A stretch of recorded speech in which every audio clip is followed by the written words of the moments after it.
Hello, everyone. Welcome to Real Deal Clips, Bahamas. This is clip number 317.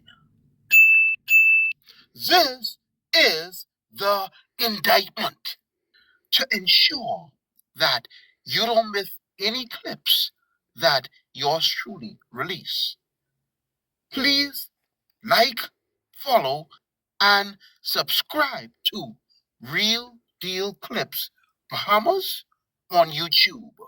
You can also follow me on Facebook. Take a listen.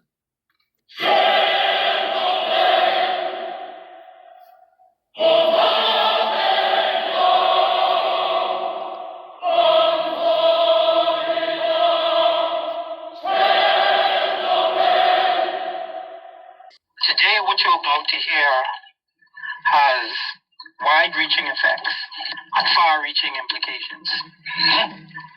There are three ministers involved in the administration of this carbon credit scheme: the Prime Minister, the Minister of Finance, and the Minister of Natural Resources. You can read it, it's in the Act. I'm not making this stuff up. I know it's in the Act. I'm just saying, I know it's in the Act. It's unreal. He's consulting with himself to determine what he's going to do with assets valuing over $156 billion that belongs to the citizens of the Bahamas. That's what's going on. He also has the power to terminate. He consults with himself again. The Prime Minister consults with the Minister of Finance to determine if they wanted to terminate any agreement with a management company. He is the sole authority. That's what I'm saying. We said it earlier. So imagine a scenario where he puts forth certain conditions for a management company and they do not acquiesce to those conditions. He can just go and terminate them. That's it. So you can imagine what kind of deals with that type of power and authority. You can imagine what kind of deals that he can enter into with a management company. Listen to this too. That act that we just spoke about where he has to consult with himself, that's the Climate Change and Carbon Market Initiative Act. They passed another act that repealed the Sovereign Wealth Fund, the National Investment Act. The cabinet of the Bahamas, where these acts are conceived, they're discussed first before they are presented to the Parliament, to the lower chambers. The cabinet agreed to create a firewall between the Parliament, a firewall to prevent the Parliament from receiving information regarding these carbon credits. What? There's no reporting to the Parliament of the Bahamas. There are reporting requirements to the UN that Mr. Miller is responsible for, but there's no reporting to the Parliament of the Bahamas. That means there's no reporting to the people of the country. That's what it means. And the firewall has been created. And they agreed to create that firewall. When you say they, you're talking about the cabinet of the Bahamas. Agreed to that. They agreed to that. I see. So that meant me. And the Parliament of the Bahamas voted for that. They don't want to know what's going on. And they don't want you to know what's going on. And they don't want you to know what's going on. And they don't want you to know what's going on. But here's the thing. Those assets belong to the people of the country. Who set up the framework for those carbon credits? And that's interesting. And why would the PLP bring back somebody into their cabinet through the Senate who quit on them? I don't know. Minister in charge of... Well, let's listen to this young man. Yes, let's listen to him. And he is at the prorogation of the House of Assembly. And let's listen to what he's talking about. My Lord. At the prorogation of the House. Ladies and gentlemen.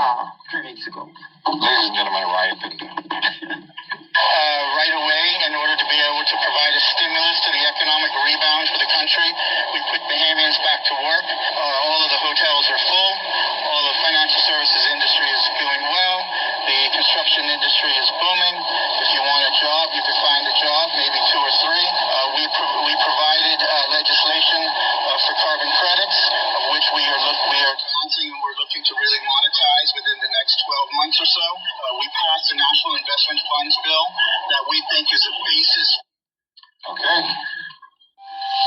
Well, it's very interesting that he mentioned carbon credits and monetizing the carbon credits, because I think that's what he was brought into the cabinet for, to structure the scheme, the framework for those carbon credits, So let's get this right now. Ryan Pinder was a partner at Graham, Thompson and Co. He left a multi-million-dollar job as a partner to come back into government to make peanuts. Peanuts. I don't think so. See, in setting up the framework and the structure, he had to have been entitled to a commission to do said job, or some type of bonus, or some type of reward. Remember, Brave Davis already received over $20 billion with a B. And remember, Ryan Pinder just followed the money. Because 10 years or so ago, he quit. He quit when he was with the Perry Christie administration.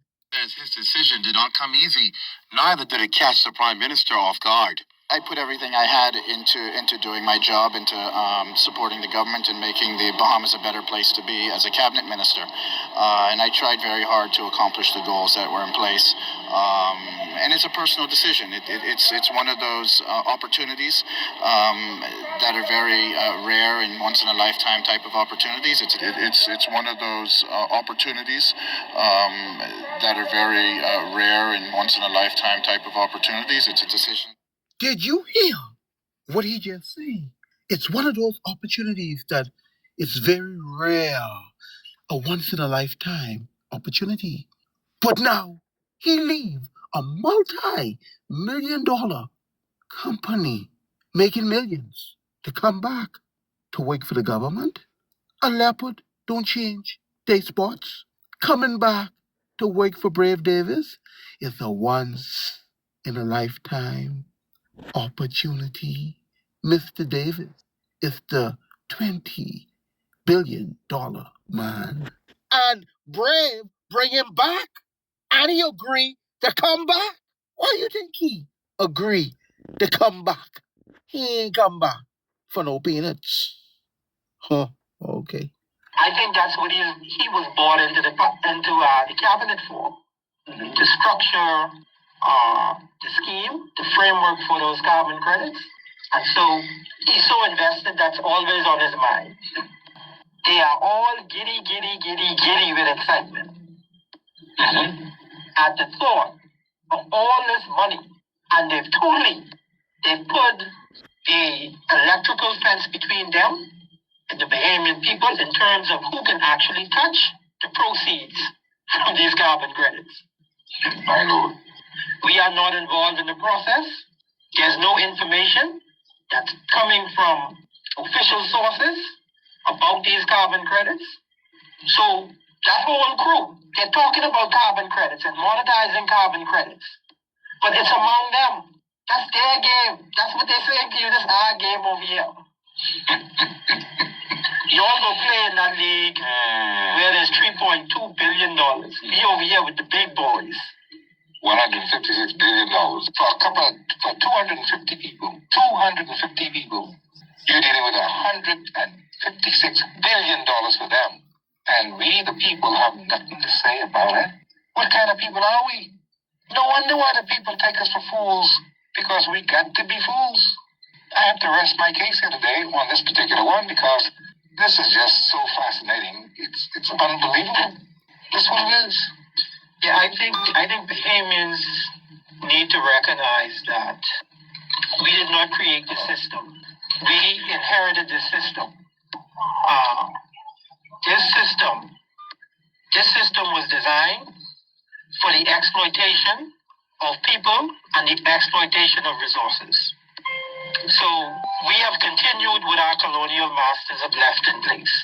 This government, in terms of executing that mandate of the colonial masters, They get an A.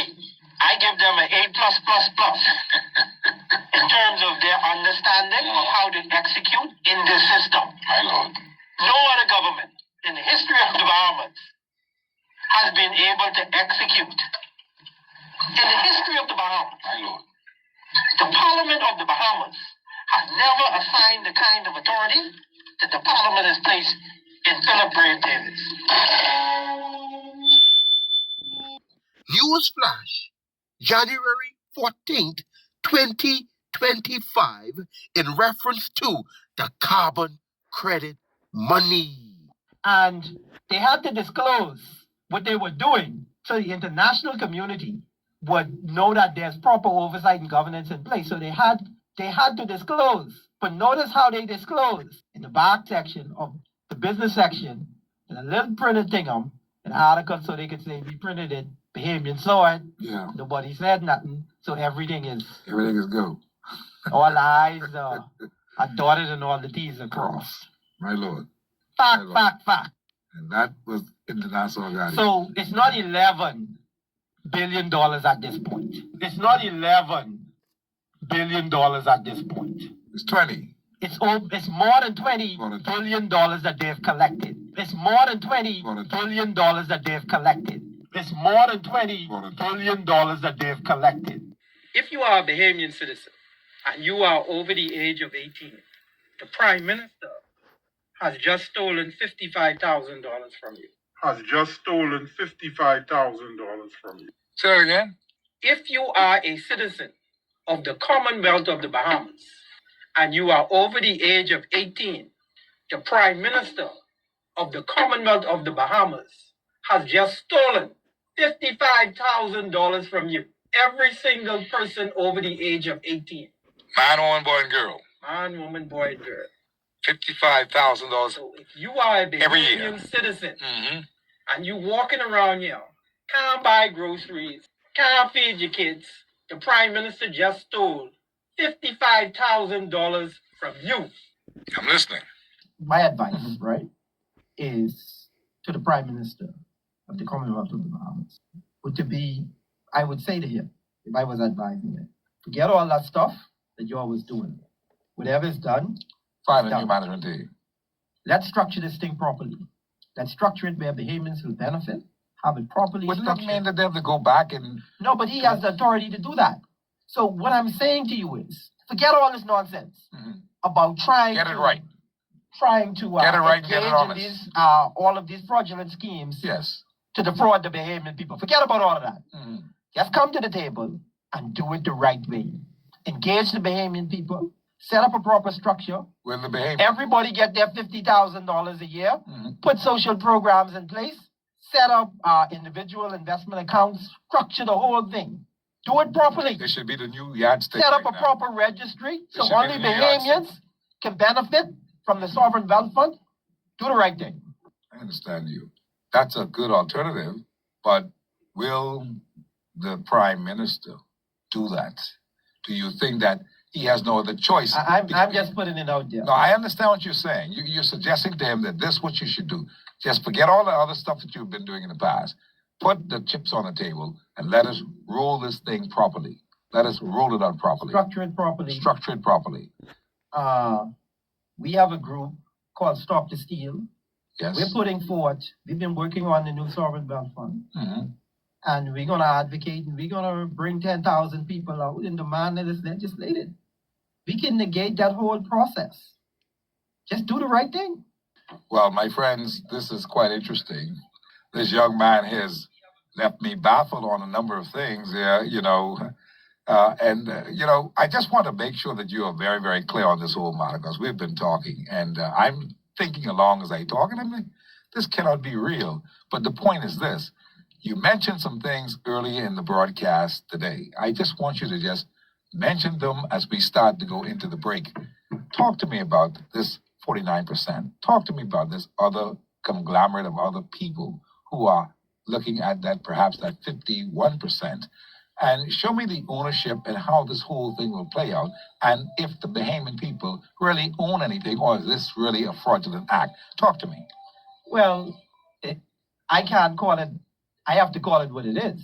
And at this stage, it's fraud because you have a situation where the government has entered into an arrangement with a company that has 51% ownership and 29% ownership is by an entity that doesn't exist in law. My Lord.